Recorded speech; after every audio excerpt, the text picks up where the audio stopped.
Well, hello everyone and welcome back to another Theme Park Obsession video. My name is Dylan and thank you so much for tuning back into the channel. Today, as you can see, I am back in Southern California. I'm back home and I'm kicking it off here at Universal Studios Hollywood. So let's have some fun, let's check up on some updates, just cruise around the park. Dive right in.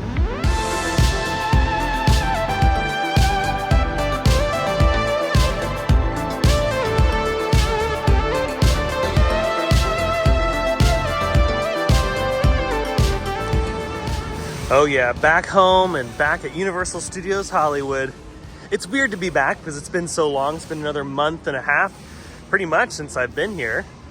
But it's also very nice to be back. I'm glad to be back. It's gonna be a really good day. It's beautiful out, look at this.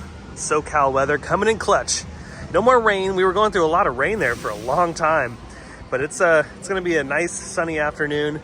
And I think it's going to be a really hot summer this year. So if you are coming to the parks, just be prepared. You might want to run around that fountain for a little bit because it's going to be a scorcher. And I'm glad King Kong is still hanging out. He's been hanging out for a while, so that's good. Glad he's still chilling. But look at that. Off in the distance, they have some work walls around the Starbucks, the former Starbucks location. So I wonder if they're working on that building. Yeah, nothing really visible going on from this vantage point. So probably all the work is happening on the inside. Oh yeah, we got Twosomes off in the distance. Really looking forward to going back to enjoy a nice meal there again. You know, it kind of makes me wonder if they're going to keep Starbucks because the Starbucks sign has been up for a long time. They haven't taken that down. They took down the Blaze Pizza sign. Maybe this will just be a giant Starbucks. Yeah, I'm so happy that it's nice and sunny and warm here. I love the rain, but I was getting a little tired of it. And we desperately needed the rain, so it was nice. It was nice for a moment there, but I was like, all right, it's time to be sunny and warm. I need my beach days. I need to tan these really pale legs. So yeah, this is great. Made it through security and greeted with the Back to the Future soundtrack. Oh yeah. And just like that, we've made it in the park.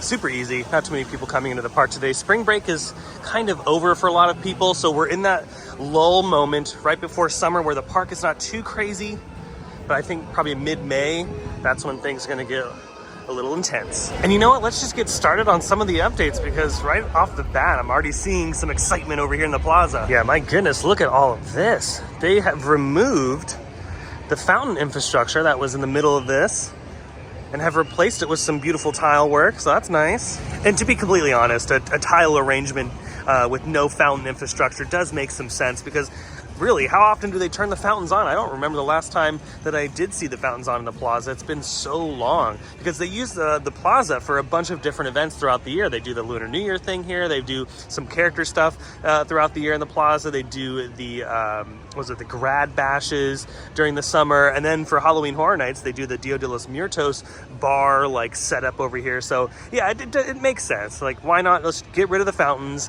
and just have a generic kind of thing in here? And it looks nice too. It really love the new look. And as you can tell, you can't quite walk in that area just yet, but I'm assuming in the next few weeks you'll be able to walk through the plaza again. Made it over here to the Lookout. This very hazy and smoggy afternoon in SoCal. Looking down at Super Nintendo World, you can see the queue space for the Mario Kart attraction is filled up, but I was looking and you do not need a reservation to head inside the land today, so that's really nice. And then panning over here towards the right, the back end of Animal Actors and Special Effects Show. Nothing really going on with these buildings. Not really sure what they're going to do with them, if they're going to knock them down or keep them up. A lot of rumors online are pointing towards a new attraction in this spot, and I would assume so if they decide to knock these buildings down. But as of right now, there's really not a lot happening. Ooh, look at this over here at the Parisian Courtyard. Here's your look at the Halloween Horror Nights Haunted House. This one is Disneyland Reservations Return, so really excited for this one. As you can see, the facade work is moving along really nicely. It's crazy to think that it's April going into May and the facade is already being fleshed out for this particular haunted house. And Production Central remains open. Oh, there's a helicopter. It's BioReconstruct from Florida. But yeah, Production Central is open and still has a bunch of stuff 50% off. So if you want a couple discounted Universal goodies, well, this is your place. Now, on the subject of Halloween Horror Nights, I was able to get a couple shots of the construction going on from the studio tour vantage point. Not too much to see there. They're just working on the facades for both of those attractions in the surface lot, the Curious George lot. So yeah, glad that two more haunted houses are showing up in that spot again.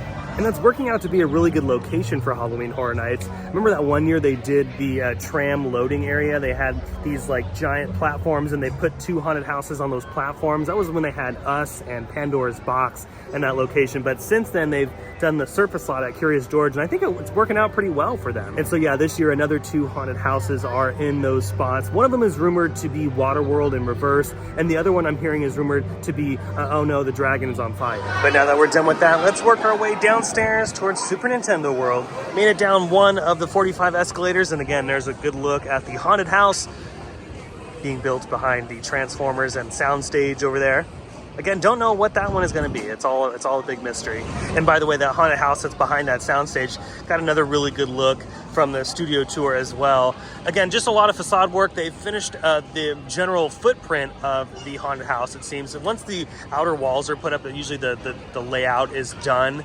So then once the carpenters finish up all the detailed stuff, then the scenic crew kind of moves in. So hopefully here in the next month, we'll start to see some details on the facade, and that'll be really a good indicator of what might be showing up there, unless Universal decides to hide it. And then behind Revenge of the Mummy, it looks like they did remove a lot of the lighting rigs that were kind of being stored down there. They had a bunch of Nintendo stuff down there as well, like a lot of signage, but it looks like that's all gone. So they could be prepping the area for another Halloween Horror Nights haunted house. Typically, one does pop up in this spot.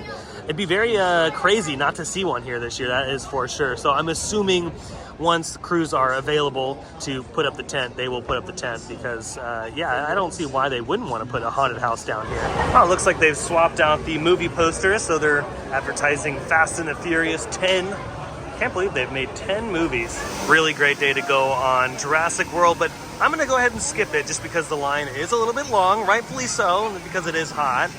But man, oh man, yeah, gorgeous day, perfect day for a water ride. Maybe on the next visit we'll do it. Maybe I'll sit front row. I still find it amazing that this popcorn stand is so popular. It has the specialty drinks and of course the souvenir sipper cups. It's just insane how much they are selling. And OMG, upon further inspection, they are sold out of some stuff. They're completely sold out of the super mushroom and the one-up mushroom and all of the drinks. And it's not even like 3 o'clock yet. Oh wow, yeah, Universal is making like billions of dollars off of the Super Nintendo World. They still have the star available. Yeah, even in the gift shops, these stars are available, as well as the Mario Kart popcorn bucket. And speaking of popcorn buckets, they have an all-new toothless popcorn bucket from How to Train Your Dragon. It's super cute. Oh man, Optimus Prime and Bumblebee are very popular today. No reservation required for Super Nintendo World today. They have it set up just in case though. I did bring my power-up band, so let's go in and have a little fun. This reveal is still so good. It's gonna look even better once the crane is out of the way. They're almost done with the campus, so I'm sure by the end of this year that crane will be gone. But nonetheless, it is still fantastic. The success of this is truly amazing. Universal did have a quarterly earnings call just a couple days ago, and because of Nintendo, the attendance here at Universal Studios Hollywood has been skyrocketing. People are loving it, and I hope that that is a huge indicator to Universal Creative and obviously just Comcast in general to build more of this. Make it bigger, build more, give them what they want. They're making so much money, hand over fist right now. And you know what? I love to see it because that only means more amazing things for us as the consumer. Yeah, I definitely have a lot of catching up to do. I cannot catch up today. It's almost impossible. There are some people that have so many points. It's incredible. So shout out to all of those that are at the top of the leaderboard. You guys are doing great. But I at least can get a couple coins today. And remember, the Toadstool Cafe here in Super Nintendo World gets fully booked very fast. So do keep that in mind if you are visiting the park. Made it upstairs. Let's see if we can get some coins here. There we go. Boom. This one's always really good too. Oh yeah, the one up here by the binoculars will always give you coins. And remember, these giant ones, they give you like multiple coins. So when you hit it, it's like more than one. So it should be like 3 or 4. Yeah, there you go. All right, let's see where I'm at. I honestly don't even know where I'm at on the leaderboard here. I think I like dropped down so much because I've been gone. Oh, at least I got 30,000 coins, so that's pretty good. Got my 3 keys for the Bowser Jr. I've kind of stocked those up, by the way. Oh, also on a side note, they've been making some improvements here at Super Nintendo World, and in the Bowser Jr. Challenge, they have like this little like heat blast on you when you do the fireball effect, so that's pretty cool.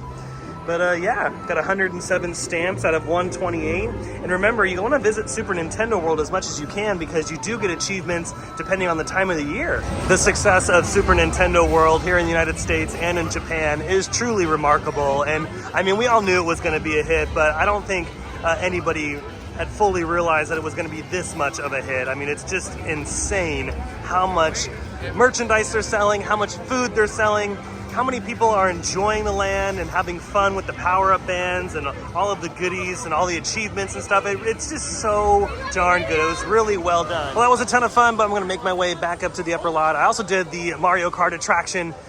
Got a 138 score. Could have done a little bit better, but I was trying to film some bits and pieces for you. It's such a cool ride. I think the technology in there is really good. And honestly, the more you ride it, the more fun it gets. And you just wanna keep like riding it over and over and over again. And with that, I think we're gonna make our way out. That was a fun day at the park. Did Mario Kart, cruised around, checked up on the Halloween Horror Nights construction. Again, I cannot wait for the event this year. It's gonna be so much fun. My favorite time of year. Oh, and by the way, you can pick up your power-up bands at the gift shop located right at the front entrance of the park. They're $40 plus tax. Also, I checked up on the Waterworld site for a Halloween Horror Nights haunted house. There's nothing happening there just yet. So as of right now, our usual spots of Waterworld and Revenge of the Mummy are still vacant. So we'll just keep an eye on them as the weeks progress here. Well, that is gonna do it for today's video from Universal Studios Hollywood. It's so nice to be back, and I hope you enjoyed this quick vlog from the park. If you did, go ahead and smash the thumbs up button. And if you're new to the channel and you love these videos from Universal Studios Hollywood or some of your other favorite theme parks, consider subscribing because I have brand new videos every single week. Be sure to check out my Instagram account by following the link down below. But until the next video, I hope you have a beautiful day, morning, evening, whatever it is. And I'll see you next time in the parks. Bye.